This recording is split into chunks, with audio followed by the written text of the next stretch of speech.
Ben Mwasinga, Manager, BEU. The South African Heritage Resource Agency is established under the National Heritage Resources Act of 1999. SAHRA is established as the national structure that is responsible for the coordination of heritage management in South Africa. As an agency of the Department of Sports, Arts and Culture, we are tasked primarily with the identification, promotion, conservation and protection of heritage resources in South Africa. SAHRA was officially established in the year 2000, even though the Act was promulgated in 1999. And as such, 2020 marks a significant milestone in the history of SAHRA, as it is 20 years of our existence, challenges and celebrations. South Africa has an abundance of heritage resources spanning a history of over thousands of years, from the presence of the first peoples in our country to the present date. Our resources are extremely varied in terms of typology, as well as the period in time in which they were established. And as such, we have multiple business units that assist us in realizing our main mission, which is the unification of all people in South Africa through heritage. As such, we have core business units that implement specific acts of the NARA on behalf of the South African Heritage Resource Agency. And those business units are namely archaeology, paleontology and meteorites, burial grounds and graves, the built environment unit, maritime and underwater cultural heritage, as well as the heritage objects unit.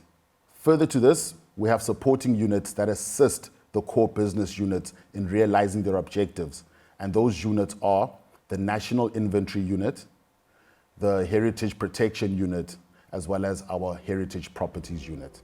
SAHRA was established in the year 2000. However, heritage resource management has existed in South Africa since the early 1900s through the National Monuments Council. The National Monuments Council was a centralized body that managed heritage from a national perspective, and therefore only focused on the tangible aspects of heritage, such as your brick and mortar and archaeology. SAHRA, when it was established, in reflecting the democratization of our constitution, established a heritage management system that was 3 tiers.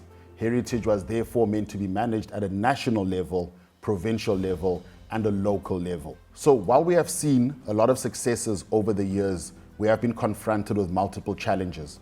One of our biggest challenges is the establishment of functional heritage authorities at a regional level. This ultimately means that with very limited resources, SAHRA has had to fulfill a function that was meant to be implemented at a provincial level. The biggest challenge though with this is the people in South Africa, who therefore then do not have a regional representation and furthermore local representation in order to identify and conserve their own heritage resources. One of the biggest and most critical challenges, not just facing South Africa, but also internationally, is the transformation of the heritage landscape in various parts of the world, but more specifically in South Africa. As mentioned earlier, the National Monuments Council, which was an apartheid structure, only focused on brick and mortar heritage as well as archaeological remains. What this essentially means is that any heritage which might be intangible and which may speak to indigenous knowledge systems where Africans primarily express themselves was left behind and overlooked. As such, we have a heritage landscape that is skewed towards European and colonial heritage, while we as SAHRA attempt to transform that through identifying and declaring heritage resources that speak to the greater population, but more importantly from previously ignored groups. 2020 is an important milestone in the establishment of SAHRA, as it marks 20 years of our existence. The COVID-19 pandemic, which started in March, has brought into focus greater social issues outside of just heritage management. For example, gender-based violence has been a critical issue in South Africa for more than the last 20 years. Further to this, the history of this country is one that is steeped in racism, and therefore racial identity and identity politics has become a critical focus in South Africa currently. There has been outbreaks in America and Europe specifically, with people with massive public calls for the removal of offensive colonial statues or figures that were associated with slavery and racism during that period of time. This has also been something that South Africa has not been able to avoid.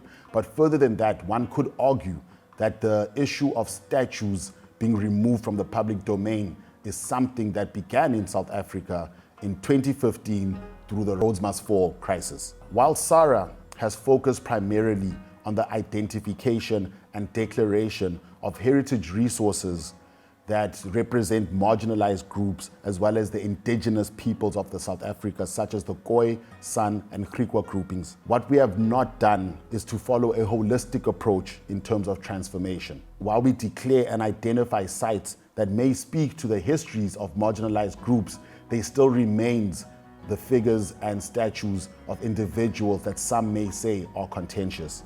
This brings us to a very, very important juncture in the history of the country, as the decisions that we make in 2020 will have an impact over the next 20 or possibly even 100 years in terms of how heritage is represented in South Africa.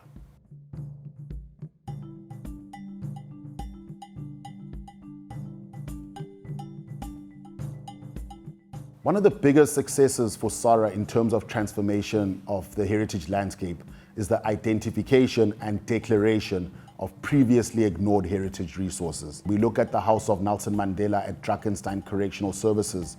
This space was meant to confine one of Africa's greatest leaders, but now it is a space that we identify for resilience and a space in which apartheid was actively imposed by this one great individual. Further than that, we have begun to now look at the histories of indigenous peoples such as the Khoi and the San and the Griquas. With that, we are now declaring the Rattlegat monument as a national heritage site. So one of our greatest and most celebrated aspects of SAHRA as it stands is a very responsive and very capable declaration and identification system. While we may be able to identify these previously ignored histories, what we have not done is to address the histories that still remain in the public domain, which has led to this contention amongst controversial statues, colonial statues, and statues that may have represented apartheid figures, as opposed to our current system, which only identifies those aspects of our national estate that speak to our universal values in a democratizing state. Which brings us to our topic for the day, which is the transformation of the heritage landscape in South Africa.